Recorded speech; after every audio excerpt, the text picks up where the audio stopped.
à tous, je suis Danielle et voici Christiane. Donc nous avons travaillé ensemble pour cette présentation et donc Christiane a souhaité que il n'y ait que moi qui parle. Donc je me suis pliée à son choix. Nous avons choisi un titre extrêmement simple à notre présentation qui, comme vous pouvez le lire, ce que les documents transcrits dans notre revue nous apprennent de la famille Guignard. Donc la revue, c'est celle dont Lucien vient de parler, c'est la dernière revue de paléographie qui vient juste de sortir de l'imprimeur. Donc voici sa couverture. Il s'agit bien sûr de Saint-Priest, la dimerie de l'abbaye d'Ainay, le territoire de Manicieux à Saint-Priest. Donc c'est comment cette dimerie qui appartenait à l'abbaye d'Ainay est devenue propriété des Guignards. Alors, qu'est-ce que la paléographie ? Je rappelle rapidement, je pense que vous le savez tous, mais c'est de transcrire des documents anciens qui, autrement, seraient difficilement accessibles. Vous voyez, ces écritures qui sont quand même complexes à lire. Pour les rendre beaucoup plus accessibles à tout le monde. Et on essaye aussi, non seulement d'avoir la transcription avec des numéros, de façon à ce que vous puissiez vérifier si on a bien transcrit. Et en bas, vous avez éventuellement la paracritique, des notes, des explications sur les termes un peu anciens ou des orthographes très fantaisistes. Voilà, donc on essaye de rendre ces documents le plus accessibles possible. Voilà, donc ça c'est le contenu, la table des matières de notre travail. Et donc j'ai entouré le document qui est le plus important, qui est la clé, justement, puisqu'il s'agit du contrat. Je pense que vous arrivez à lire, là, je vous le lis quand même. Donc, le contrat de vente des dîmes et domaines de Saint-Priest et Manessis, passé par le sieur, prieur, religieux et chapitre d'Ainay, donc avec l'orthographe ancienne, à messire Jacques Guignard, donc voilà la première fois qu'apparaît le nom de Guignard dans nos documents, seigneur de Bellevue, vicomte de Saint-Priest, à la date du 23 janvier 1653. Et la date est intéressante par rapport à ce que vient de dire Lucien, c'est donc qu'ils venaient d'acheter le château en 45 et en 53, ils essayent d'agrandir leur domaine, donc en se portant acquéreur sur cette dimerie. Donc comment se passe cette vente pourquoi est-ce que Ainay prend la décision de vendre? Pourquoi est-ce que les Guignards peuvent se porter acquéreurs de cette terre? C'est que l'abbaye d'Ainay a décidé de mettre en vente cette dimerie, donc ça correspond à un territoire, à des bâtiments. Ça, Pierre vous en parlera davantage sur la dernière conférence. Donc ça se produit en 1651 et on voit que c'est une décision assez rapide, puisque le 4 janvier, donc les chanoines du chapitre se réunissent et décident de faire un état des lieux de ce territoire.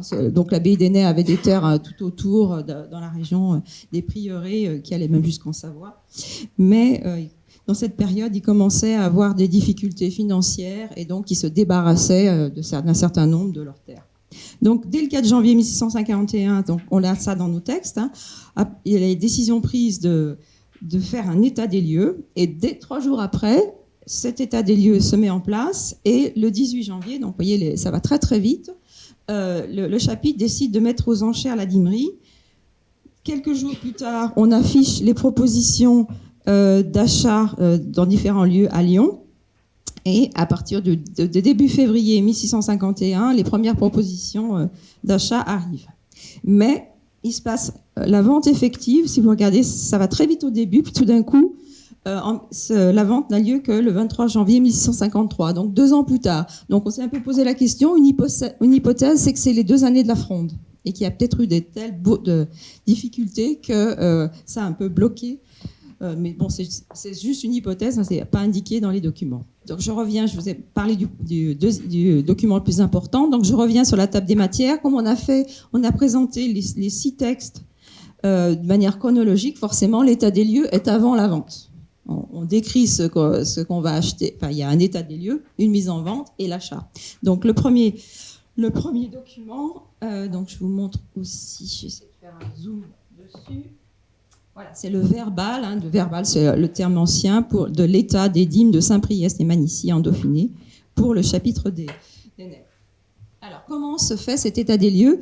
Donc, c'est intéressant de voir qui participe à cet état des lieux. Donc vous avez des personnes, je ne sais pas si vous arrivez à lire suffisamment, mais donc je peux vous le rappeler. Il y a donc un certain nombre de personnes forcément qui viennent de l'abbaye d'Ainay. Il y a aussi je dirais les notables, le châtelain, le vice-châtelain, le prêtre du lieu. Il y a aussi des hommes du terrain, enfin des spécialistes des bâtiments. Vous avez un charpentier et un maçon donc pour évaluer les bâtiments, et vous avez des habitants. Donc ce verbal est fait avec la liste de ces personnes qui sont évidemment citées.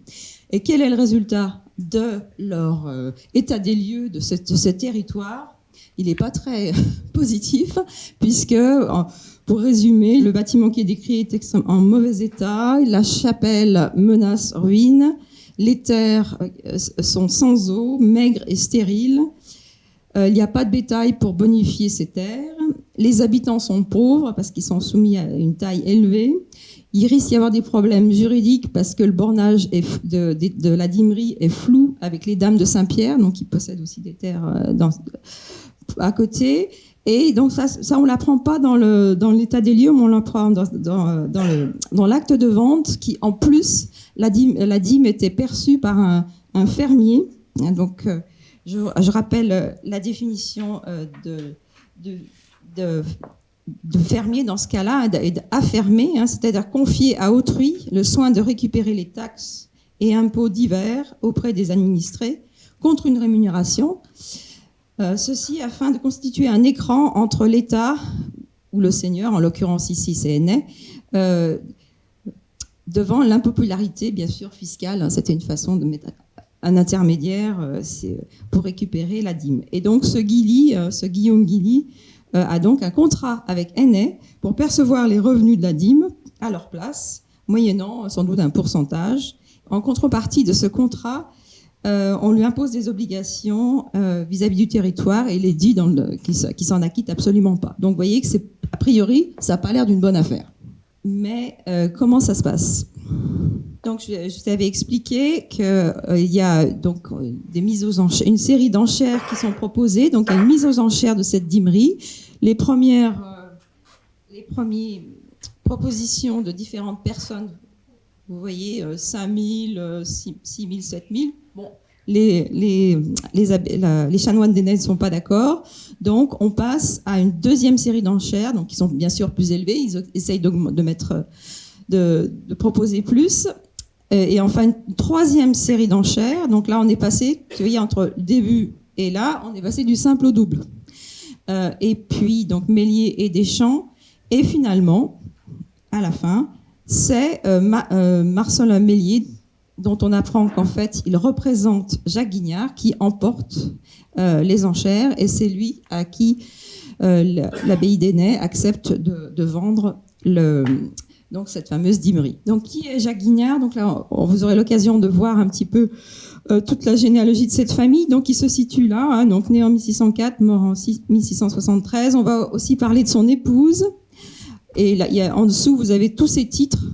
Donc, je reviendrai surtout sur son titre de prévôt des marchands, parce que ça a une importance pour les documents qu'on a transcrits. Et aussi et sa descendance. On parlera aussi essentiellement de son fils aîné et de sa femme. Voilà. Mais dans ce document, vis-à-vis de l'histoire de la famille de Guignard, vous voyez tous ceux qui sont en rose, il y a que ceux qui sont en vert et en jaune, donc très peu, qui ne sont pas cités dans nos documents. Donc ça confirme la généalogie, parce que chaque fois qu'ils sont cités, on nous dit c'est fils de, épouse de, veuve de. Donc si on avait un doute sur la généalogie, elle est tout à fait confirmée par ces actes juridiques. Donc, je vais maintenant m'intéresser, je vous ai parlé de l'acte de vente, je vous ai parlé de l'état des lieux. Maintenant, les 4 documents suivants vont concerner les modalités. Donc, on s'est mis d'accord du prix. Maintenant, comment est-ce qu'on va payer? Donc, et vous verrez que c'est pas une masse à faire et que ça prend beaucoup de temps. Donc, c'est ce qu'on découvre à travers les 4 documents suivants. Pour vous donner un ordre d'idée quand même, parce que c'est vrai qu'on parle en livre, ça nous dit pas grand-chose. Donc on a trouvé un convertisseur de monnaie ancienne qui nous a paru assez fiable. Bon, il y avait des références historiques qui paraissaient correctes. Donc en 1653, donc les 12 600 livres, vous vous rappelez, c'est le prix qui a été accepté. Ça correspond à peu près, hein, avec des pincettes, mais enfin ça donne un ordre d'idée, 436 000 euros. Et il y a aussi, en plus de la vente du prix global, il y a 700 livres de rente annuelle qui fait à peu près 24 000 euros, soit 2 000 euros par mois. Voilà, donc, voilà où on se situe en 1653 au moment de la vente. Alors, le premier paiement s'effectue par subrogation. Alors ça, c'est un gros mot, un terme juridique, c'est-à-dire, et donc je vous l'explique avec le cas concret. Donc les chanoines, c'est un transfert de dette, pour dire les choses. Donc je l'explique précisément. Donc les chanoines d'Ainay doivent 4 750 livres pour la rénovation d'une maison à côté de l'église de Saint-Michel d'Ainay. Je vais vous montrer. Pour payer donc les ouvriers, les matériaux. Et au lieu que ce soit eux qui payent, je vous ai dit qu'ils étaient un peu en difficulté financière, au lieu que ce soit eux qui payent directement, c'est Jacques Guignard qui verse cette somme. Ah bon, alors il y a toute une série d'intermédiaires, de notaires, enfin on fait ça, c'est pas du tout, c'est fait de manière très sérieuse. Et donc c'est Jacques Guignard qui va payer directement aux différents corps de métier en déduction de sa dette à Ainay. Donc je vous montre ça, c'est où se situe Saint-Michel, donc à gauche, ici, vous avez ça c'est l'enceinte de l'abbaye d'Ainay, et donc Saint-Michel c'est à côté, donc Saint-Michel, voilà, c'était l'église paroissiale, donc Ainay étant une abbatiale, était un monastère, puis ensuite juste des chanoines, donc c'était l'église paroissiale jusqu'en 1690, encore au moment où Guignard a payé les travaux, date à laquelle Ainay est devenue église paroissiale, puis maintenant elle n'existe plus, elle a été détruite en 1742. Voilà, mais donc Guignard a payé pour un bâtiment de ce complexe. Voilà, donc là je vais donner la référence, je pense que vous l'avez tous reconnu, le plan scénographique qui est un peu antérieur, mais qui a l'avantage d'être très lisible. Donc là, si on continue, si vous avez suivi l'histoire du paiement, voilà, donc on avait au départ 12 600 livres, mais en 1657, il y a eu déjà une dévaluation. C'est moins que ce qui était au départ, un petit peu moins. Donc on a une érosion. Et si vous faites j'ai fait la soustraction pour vous, donc on était à 12 600 moins 4 750, donc il reste en 1657, à la suite de cette subrogation, 8 850 livres à payer, donc qui fait à peu près 294 000 euros. Donc, on se demande comment est-ce qu'ils vont payer ça. Et un des documents qu'on a aussi transcrit, c'est cette fois-ci comment Guignard récupère de l'argent. Enfin, la famille Guignard, en l'occurrence, pas Jacques Guignard, puisqu'il est mort. Donc, il va y avoir une constitution d'une rente pour Dame de Marida. Alors, je ne sais pas si vous vous rappelez, sur l'arbre généalogique, c'est l'épouse, enfin, donc la veuve et héritière donc, de celui qui a acheté Jacques Guignard. Donc, il est mort en 1673. Donc, sa veuve, donc Françoise de Marida, hérite de ses biens et aussi de ses dettes. Donc, en tant que prévôt des marchands, je vous ai dit dans les titres de Jacques Guignard, il y en a un qui est important à retenir pour notre histoire, c'est qu'il a été prévôt des marchands. Alors, le prévôt des marchands, je pense que vous savez tous ce que c'est. C'est en gros c'est l'équivalent d'un maire. Voilà, c'est un peu une approximation globale, mais il y avait un prévôt des marchands et 4 échevins depuis l'édit de Chauny d'Henri IV.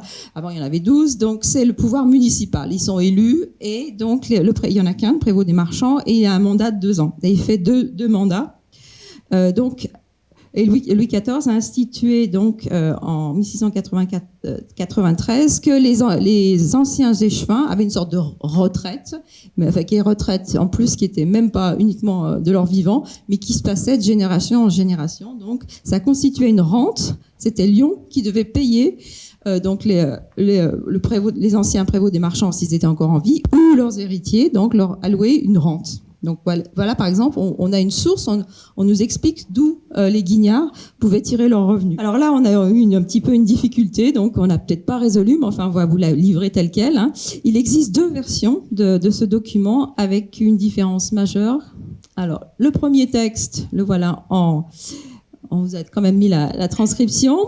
Donc, Dame François de Marida, veuve et héritière de Messire Jacques Guignard, conseiller du roi et ses conseils, président au Parlement de Metz, prévôt des marchands de la ville de Lyon en année 1656 et 1657, a représenté au consulat, donc la municipalité lyonnaise, la quittance du trésor royal de la somme de 5 000 livres, donc le 28 avril 1693. Et donc, Il y a un deuxième texte qui lui ressemble beaucoup, mais donc veuve et héritière, donc conseiller du roi, président du parlement de Metz, prévôt des marchands de la ville de Lyon, est année 1654 et 1655. Donc vous voyez, là, on a bien la référence aux 2 mandats qu'il a fait. Et cette fois-ci, elle présente 10 000 livres. Alors, le calcul qui est fait, est-ce que c'est des arriérés? Parce que vous voyez qu'il y a, entre la décision de Louis XIV et l'époque où Jacques Guignard était prévôt des marchands, il s'est écoulé quand même un certain temps. Donc, est-ce que ce sont des arriérés? Est-ce que il y a de cette rente qui aurait dû être payée dès le début? Donc ça, on n'a pas la réponse. Et on sait quand même qu'on lui a accordé une rente de 137 livres. Voilà, ça, on en est sûr. Mais là aussi, 2 quittances qui sont un peu plus mystérieuses. Donc, ça veut dire que Lyon devait de l'argent au Guignard. Donc, après, on en est toujours, mais vous vous rappelez que la dette, c'est pas fini. Hein, on avait encore un reliquat. Alors, qu'est-ce qui se passe pour ce reliquat? On va s'intéresser, comme je vous disais, maintenant au fils aîné et à sa veuve. Donc, il y a un paiement de la dette par transfert de rente, c'est-à-dire une aliénation en 1708. Donc, Françoise de Marida, la veuve de Jacques Guignard, est décédée à une date inconnue. Le fils aîné est mort lui aussi en 1702. Et donc, bien sûr, même système, cette fois-ci, c'est pas le fils, mais c'est la veuve qui hérite des dettes. Donc, transfert de la dette non soldée à Angélique de Rabault, sa veuve, donc la veuve du fils, hein, la veuve de Pierre-Emmanuel Guignard, la bru de Jacques. La famille Guignard doit encore, donc vous vous rappelez l'opération que j'avais faite, 8 722 livres, alors qu'en 1657, elle devait 8 850. Dette, donc, qu'est-ce qu'on constate? Qu'en 1708, la dette est quasiment inchangé. Donc, ils arrivent à un accord. Donc, il est convenu par cet acte qui est une aliénation de rente. Donc, il est convenu que le remboursement ANA se fera par une rente de 436 livres par an. Donc là, ils se décident quand même à payer au bout de toutes ces années, à payer leurs dettes. Et pour ce faire, c'est là où il y a encore une manip qui ressemble un peu à la précédente, c'est-à-dire qu'on transfère la dette. La rente qui est désormais de 452 livres, due par la ville de Lyon à Angélique de Rabault, toujours à cause de cette histoire de retraite de prévôt des marchands. Hein. Donc cette dette, cette rente va être versée non plus au Guignard, mais va être versée à ANA. Voilà. Donc c'est aussi par un système d'actes juridiques de transférer. Il n'y a pas de transfert d'argent, on transfère juste la rente l'un à l'autre. Et bon, ils vont même jusqu'à noter la différence de 16 livres entre 436 et 452. Et là, ce sera ANA qui devra reverser au Guignard la différence. Voilà. Donc voilà à peu près le montage financier qui a été fait. Donc on ne sait pas comment ça se termine, s'ils ont réussi à tout payer. C'est le dernier document qu'on a transcrit. Et donc, on voudrait quand même soumettre quelques énigmes non résolues posées par ces documents. Pourquoi quasiment rien de la dette n'a été remboursé en 40 ans, hein, vous vous rappelez, 8 722 livres en 1708, et alors qu'en 1657, elle devait 8 850. Hein, vous voyez, donc il y a eu très peu de différence. Pourquoi si peu de remboursement en 40 ans? Autre question, en 1694, la rente que doit verser la ville de Lyon à la famille Guignard, du fait que Jacques Guignard a été prévôt des marchands pendant 4 ans, aurait dû améliorer leurs finances et leur permettre justement de rembourser la dette. Et là, il n'y a rien eu pendant 40 ans. Et aussi, avec le dernier document, pourquoi la rente due par Lyon est passé de 137 livres à 437. Donc là, il y a des jeux d'arriérés qui sont pas toujours très explicites. Donc, tout cela est livré à la sagacité de nos lecteurs, à suivre. Si quelqu'un a des réponses, et voilà, vous penchez dans l'histoire du droit, vous pourrez peut-être arriver à percer ces mystères. Et donc, j'en arrive à notre conclusion. Donc, je rappelle l'intérêt, pourquoi on fait ça, hein, nous voudrions pointer l'intérêt pour les historiens, généalogistes, amateurs d'histoire, d'avoir plus facilement accès, c'est le but de la paléographie, hein, à ces textes grâce à une transcription augmentée d'un appareil critique, d'introduction aussi, hein, chaque document a une introduction, et des notes. Et dernière chose, pour terminer, nous vous donnons un aperçu des nombreux noms cités dans ce document. Et nous sommes sûrs que plus d'un amateur de généalogie trouvera des ancêtres et savoir ce qu'ils faisaient, s'ils étaient notaires, maçons ou autres. Et donc, voilà, par exemple, dans l'ouvrage, vous avez à chaque ouvrage, vous avez les noms des personnes qui sont citées à chaque texte, pardon. Vous avez la liste des noms qui apparaissent avec la page, donc vous pouvez aller voir si un tel, qu'est-ce qu'il faisait. Voilà. Et encore un autre, un plus grand tableau, donc vous pourrez les repérer et voir si vous apprenez des choses sur vos ancêtres. Voilà, je vous remercie de votre attention.